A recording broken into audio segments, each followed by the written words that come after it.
दोस्तों finally NDA की सरकार बन चुकी है। मोदी जी लगातार तीसरी बार प्रधानमंत्री पद की शपथ ले चुके हैं। धीरे धीरे सब कुछ नॉर्मल होता जा रहा है, सब कुछ शांत होता जा रहा है। लोग इलेक्शंस को भूलते जा रहे हैं, लेकिन एक चीज़ जो मुझसे भुलाई नहीं जा रही, जो मैं भूल भी नहीं पा रहा, वो है हमारे बाबा योगी आदित्यनाथ का चेहरा। शपथ ग्रहण समारोह में आया हुआ लगभग हर एक इंसान खुश था, लगभग हर एक नेता खुश था, क्योंकि मोदी जी लगातार तीसरी बार प्रधानमंत्री पद की शपथ ले रहे थे। लेकिन उत्तर प्रदेश के नतीजों ने बाबा योगी आदित्यनाथ का चेहरा उतार रखा था, और उनका चेहरा उतर जाना बनता भी है, क्योंकि इन्होंने यूपी के लिए और खासकर राम मंदिर के लिए अपना सब कुछ झोंक रखा था, और वो भी अभी से नहीं बल्कि 1992 के आंदोलन से। पूरे यूपी में चाहे जो भी हाल हो, चाहे जो भी नतीजे रहे हों, लेकिन अयोध्या का नतीजा देखकर हम सब का दिल सहम जाता है, क्योंकि इसके बाद आखिर हम बाबा जी से मथुरा और काशी मांगेंगे भी तो कैसे। हम यूपी वालों ने बाबा जी के साथ में जो किया है वो क्षमा योग्य तो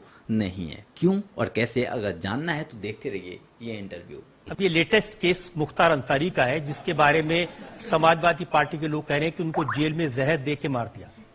मरना तो था ही।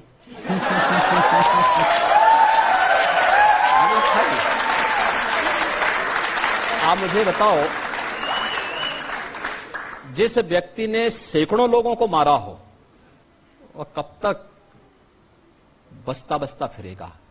कांग्रेस के लोग तो उसको बचाने का प्रयास कर ही रहे थे ना। समाजवादी पार्टी के लोग तो उनके आका थे ही, गए थे उनके मातम पुरसी के लिए। तो इनसे क्या उम्मीद करते हैं? यही तो अंतर है कि परम राम भक्त और उत्तर प्रदेश के पूर्व मुख्यमंत्री सरदेव कल्याण सिंह जी की मृत्यु हुई, समाजवादी पार्टी ने, कांग्रेस ने संवेदना के एक भी शब्द व्यक्त नहीं किए, और एक माफिया के मरने पर उनके घर में जाकर के घड़ियाली आंसू बहा रहे थे लोग। यही फर्क है कि देश यही बर्दाश्त नहीं करना चाहता। अभी तो हमने माफियाओं को कार्रवाई की है, बहुत शीघ्र 4 जून के बाद एक निश्चित तिथि तय करेंगे, उत्तर प्रदेश को माफिया से पूरी तरह मुक्त हो गया इसकी घोषणा करेंगे। दूसरा, माफियाओं के द्वारा अर्जित की गई संपत्ति, कोई भी माफिया होगा उसके द्वारा अर्जित की गई पूरी संपत्ति सरकार अपने कब्जे में लेगी।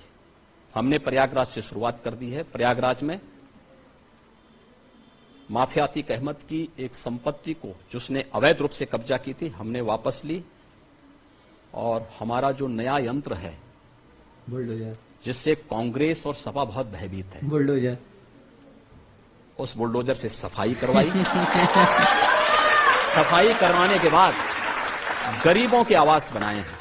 देश में जो मुसलमान वर्ग है उनको एक क्लियर कट मैसेज दिया जा रहा है। मौलाना सज्जाद नोमानी बड़े स्कॉलर हैं, बड़ी रिस्पेक्ट है, उन्होंने मीटिंग की और कहा कि चुपचाप एक मुश्त वोट देना है मोदी को हराने के लिए।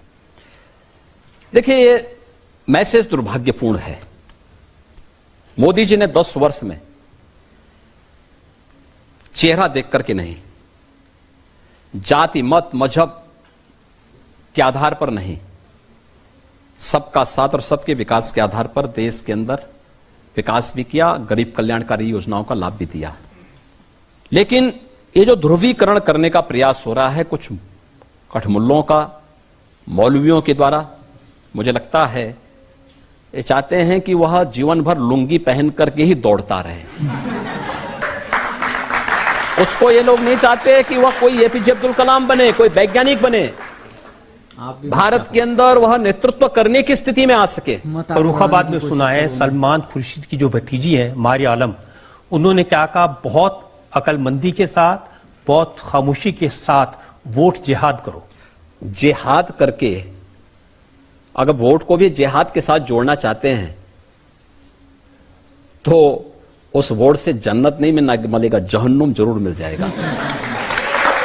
और एक बात और मैं बता देना चाहता हूं, देखिए, भारतीय जनता पार्टी का बहुत स्पष्ट वो है, मजहब को देश की तुलना में आप ऊंचा रखने का प्रयास करेंगे तो नया भारत इसको स्वीकार नहीं करेगा। मणिशंकर अय्यर, उन्होंने कहा कि पाकिस्तान की इज्जत करो क्योंकि उसके पास एटम बम है, तो भारत को उससे डर के रहना चाहिए। तो हमारे एटम बम क्या ये फ्रिज में रखने के लिए है क्या? ऐसा नहीं, ये नया भारत है।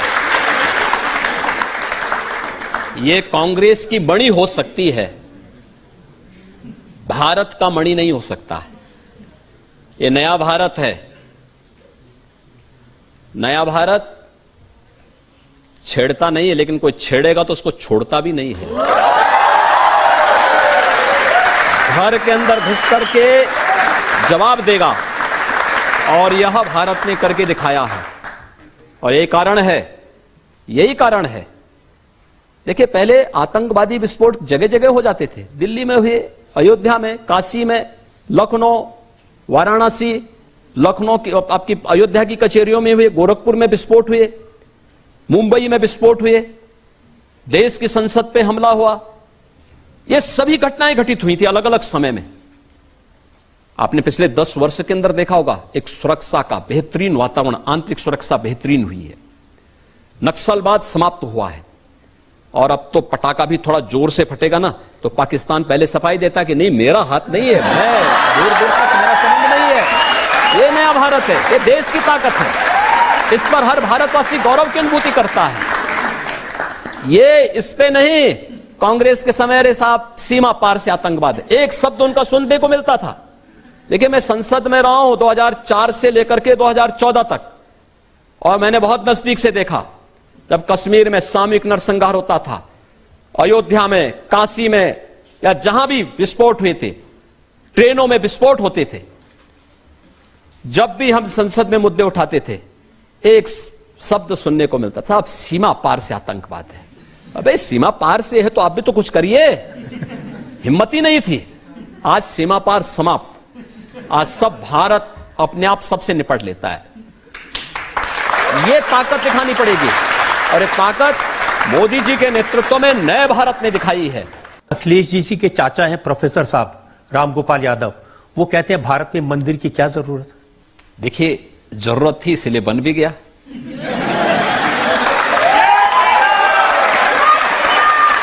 मेरा ये मानना है, आप देख रहे होंगे अयोध्या के अंदर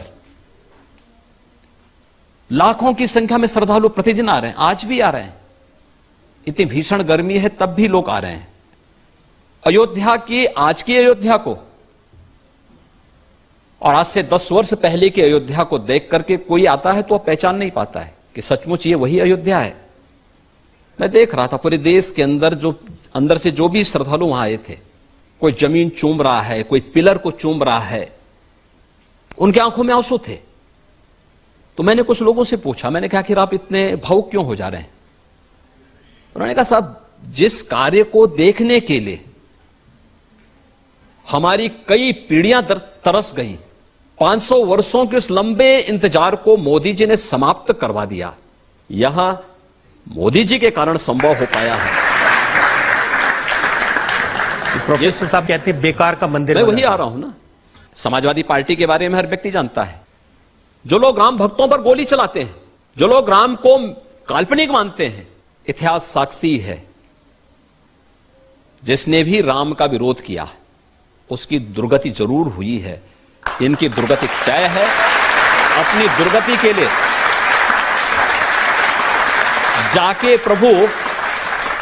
जाके प्रभु दारुण दुख दीना, ताके मति पहले हर लेना। तो यह स्थिति इनके साथ भी है। प्रभु ने उनके लिए दुख ही लिखा है, क्योंकि उन्होंने देश को दुखित किया है। भारत की आस्था के साथ खिलवाड़ करके भारत के आस्थावान नागरिकों के आस्था के साथ खिलवाड़ किया है। इसलिए अब उनके लिए शेष जीवन दुखी होने का समय है, क्योंकि जैसा कर्म करोगे वैसे फल भी भुगतोगे।